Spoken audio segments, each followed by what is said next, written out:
اقبال کا ایک مشہور شعر ہے، باطل سے ڈبنے والے اے آسماں نہیں ہم، باطل سے دبنے والے اے آسماں نہیں ہم، 100 بار کر چکا ہے تو امتحان ہمارا۔ آج میں یہ کہوں گی، بارش سے ڈرنے والے اے آسماں نہیں ہم، بارش سے ڈرنے والے اے آسماں نہیں ہیں۔ ایس ڈی پی آئی والے ایسے ہی جم کے بیٹھیں گے اور اپنا پروگرام پورا کریں گے۔ خواتین سے مخاطب ضرور ہوں گی کہ ان کی ایک اچھی تعداد دیکھ کے مجھے ہمیشہ بہت زیادہ خوشی ملتی ہے، کیونکہ خواتین میں اگر یہ جذبہ پیدا ہو گیا تو مجید صاحب میں آپ سے وعدہ کرتی ہوں کہ بدلاؤ ضرور آئے گا انشاءاللہ تعالی، کیونکہ سارے بدلاؤ لاتے ہیں وہ اپنے گھروں سے لاتے ہیں، خواتین کی جدوجہد سے لاتے ہیں۔ مجھے یہ فخر ہے کہ آج کے ہندوستان کو بدلنے والی خواتین ہیں، جنہوں نے طلاق والے میٹر پہ یکجہتی کے ساتھ ایک ہونے کے ساتھ ساتھ جو جلوس نکالے تھے، تو وہ سامنے والوں کو یہ احساس دلا دیا تھا کہ عورتیں کمزور نہیں ہیں، اتنی ہی طاقتور ہیں۔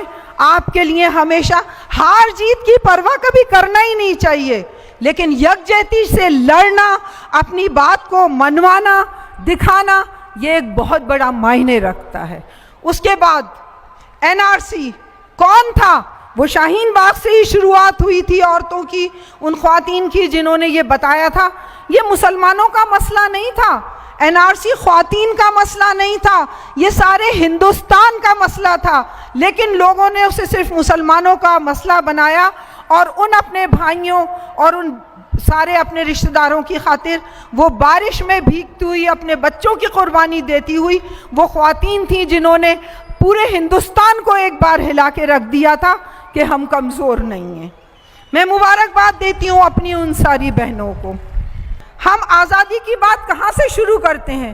ہم شاید بھول گئے، آزادی کی لڑائی 1857 سے شروع ہوئی تھی، بہادر شاہ ظفر کی قربانی سے شروع ہوئی تھی، اس کے بیٹوں کے تشت میں سر لا کے شروع ہوئی تھی، لیکن آج کسی کو یاد نہیں ہے۔ آج بہادر شاہ کا ظفر نام لیا جاتا ہے، کیا ان کی بیوی کے دل نہیں تھے جن کے بیٹوں کے تشت میں خون لا کے خون سے بھرے ہوئے سر رکھے گئے تھے؟ وہ کیا قربانی ان عورتوں نے نہیں دی تھی اپنے بیٹوں کی؟ وہ عورتیں تھیں جو گھروں میں بیٹھ کے اپنے ماؤں، بھائیوں اور باپوں کی قربانیاں دے رہی تھیں۔ کیا وہ ٹیپو سلطان کی قربانی نہیں تھی؟ کیا ان کی بیوی کی قربانی نہیں تھی کہ جنہوں نے اپنی اولادوں کو یرغمال کے طور پہ انگریزوں کو دیا تھا؟ کیا وہ ان عورتوں کی قربانی نہیں تھی؟ یہ قربانی جو 75 سال میں وہ لٹیا ڈبو رہے ہیں وہ لوگ، میں آج جو بات کر رہے ہیں 75 سال میں، آپ کو پتہ ہے 1857 سے لے کے 1947 تک کتنے سال ہوتے ہیں؟ گن کے بتائیے۔ 90 سال۔ ارے 90 سال کی قربانی کو تم نے 75 سال میں ختم کر دیا، اور 75 بھی نہیں، شاید 25-30 سال میں ہی بھول گئے کہ کن مسلمانوں۔ آج وہ شاید یاد نہیں ہے کہ شہداء کے نام جو دلی میں شہید اسمارک کے طور پہ جو شہداء کے نام لکھے ہوئے ہیں وہ سارے مسلمانوں کے نام ہیں، اور سب سے زیادہ مسلمانوں کے نام ہیں۔ آج ہم بات کرتے ہیں خواتین کی۔ مجھے یہ فخر ہے کہ میں خواتین کی بات کرتی ہوں، اس لیے بات کرتی ہوں کہ مجھے وہ درد پتہ ہے جو ان لوگوں نے جھیلا ہوگا، جو ان لوگوں نے برداشت کیا ہوگا۔ ایک عورت کو سیاست سے کب تک دور رکھیں گے؟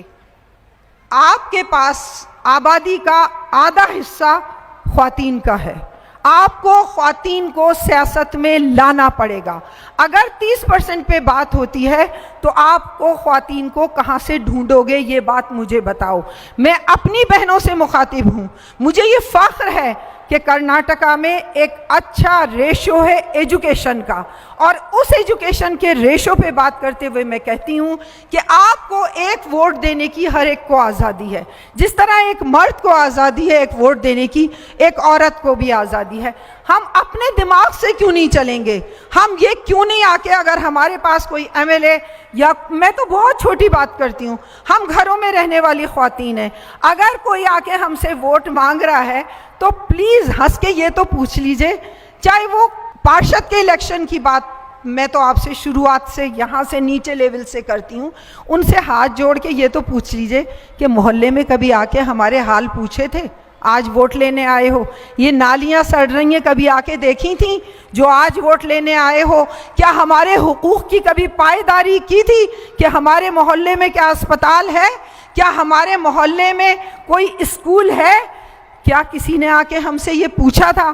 میں آپ لوگوں سے آج یہ مخاطب ہو کے کہتی ہوں کہ جب آپ کے پاس ووٹ لینے آئے کو آپ لوگوں نے ووٹ دیے تھے، وہ لوگ بکے ہیں کروڑوں روپے میں، تو آپ ان سے ہاتھ جوڑ کے یہ تو کہہ دیجئے کہ ارے وہ پچھلا حصہ تو دے دو ہمارا، جو کروڑوں روپے آپ نے کھائے ہیں ان میں سے کچھ حصہ تو جو ووٹ ہم نے دیا ہے وہ تو ہمارا بنتا ہے نا، تو وہ والا حصہ ہمیں دے جاؤ۔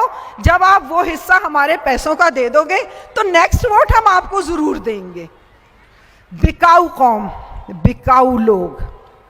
اور کوئی مجھے حیرت ہوتی ہے ان لوگوں سے کہ کوئی پوچھنے والا نہیں ہے کہ آپ لوگوں کے پاس پیسہ کہاں سے آ رہا ہے اتنا، کہ آپ لوگوں کو کروڑوں دے کے اور ووٹ خرید رہے ہو اور ٹیکس کی مار جنتا کو دے رہے ہو۔ آج میں اس منچ پہ سے میرے دلت بھائیوں کو ضرور مخاطب کر کے کہوں گی کہ بہت محفوظ طریقے سے نہ بیٹھیں۔ ابھی پہلے تو نمبر شروع سے ہی ان کا ہے، لیکن دوسرا نمبر ان کا ضرور آئے گا، کیونکہ اگر آپ غور کریں گے نوکریوں میں، اگر آپ غور کریں گے تو ساری چیزیں پرائیویٹ ہوتی جا رہی ہیں۔ پرائیویٹ ہونے کا مطلب کیا ہوتا ہے کہ جو ریزرویشن دلت کو ملا ہوا تھا، جو ان لوگوں کو ایک ریزرویشن ملا ہوا تھا کہ آپ ترقی کر لیں گے، وہ ریزرویشن ان سے چھینا جا رہا ہے دھیرے دھیرے۔ جب گورنمنٹ کے جاب ہی نہیں رہیں گے تو ریزرویشن کہاں سے رہے گا؟ سچر کمیٹی کی ایک رپورٹ آئی تھی کہ مسلمان دلتوں سے بدتر ہیں۔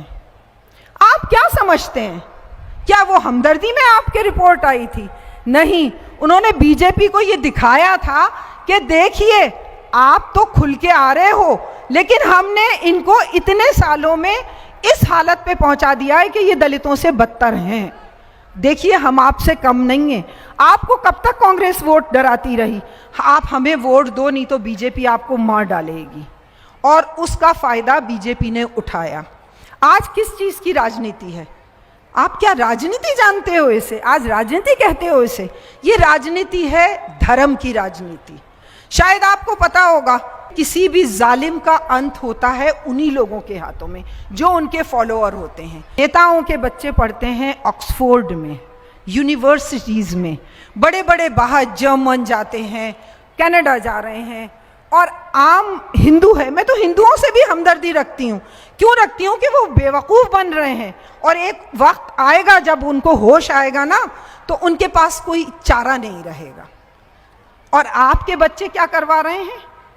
آپ کے بچوں کو لاٹھی چلانا سکھایا جا رہا ہے، لنچنگ سکھائی جا رہی ہے، اور آپ کو احساس بھی نہیں ہو رہا ہے کہ آپ کے بچوں کا کیا حشر ہو رہا ہے۔ تو میں پھر واپس سے اپنے ایک بار پھر خواتین کے نام پہ پھر ایک بات کہوں گی کہ خواتین کو پھر ایک بار جذبے کے ساتھ اٹھنا پڑے گا، سیاست میں ایک مضبوط مقام پیدا کرنا پڑے گا۔ آپ جائیے اپنے پارشد کے، کون ہے وہ؟ ہوگا کوئی، ہم نے ووٹ دے کے آپ کو کھڑا کیا تھا، آپ کو اس مقام پہ پہنچا رہا ہے، تو ہم آپ کا گریبان پکڑ کے کام کرنے کا بھی حق رکھتے ہیں۔ آپ وہاں جائیے، ان سے کام کروائیے۔ جب تک آپ اپنے حق کو استعمال نہیں کریں گی، آپ کو اپنا حق استعمال کرنا آنا پڑے گا۔ آپ کو کوئی تشتری میں رکھ کے نہیں دے گا کہ لیجئے آپ اپنا حق لے لیجئے۔ آپ کو اس حق کو چھیننا پڑے گا، آپ کو اس کو حق کو لینا پڑے گا، اور اس حق کے لیے آپ کے پاس بہت ساری نظیریں ہیں، بہت ساری مثالیں ہیں، بہت ساری عورتیں جنہوں نے بہت کام کیے ہیں۔ حضرت محل ہیں، اودھ کی ملکہ تھیں جنہوں نے کہ پرچم اٹھایا تھا۔ آپ کے جو آج آپ کا ہندوستان کا پرچم ہے، جھنڈا ہے، وہ ایک مسلمان عورت کا ڈیزائن کیا ہوا ہے۔ آپ کو ان پہ آپ کو فخر کرنے کے لیے بہت ساری ایسی عورتیں ہیں۔ اور میں آج پھر ایک بات آپ لوگوں سے کہہ کے جا رہی ہوں، عورتوں میں جتنی صبر، قناعت اور طاقت ہوتی ہے، کیونکہ ایک سائنٹیفک فیکٹ ہے کہ اگر 17 ہڈیاں ایک ساتھ ٹوٹیں تو کوئی بھی انسان ختم ہو جاتا ہے، لیکن جب عورت ایک بچہ پیدا کرتی ہے تو 22 ہڈیاں ایک ساتھ ٹوٹیں اتنی تکلیف گوارا کرتی ہے۔ تو جس عورت میں اتنی ہمت اللہ تعالیٰ نے دیا ہے، وہ کیا نہیں وہ کر سکتی؟ وہ دنیا کا رخ بدل سکتی ہے۔ ریولیوشن عورتوں سے آتا ہے. آخر میں ایک ہی بات کہہ کے جاؤں گی, حق گوئی و بے باکی آئین جواں مردی, حق گوئی و بے باکی آئین جواں مردی, اللہ کے شیروں کو آتی نہیں روبائی.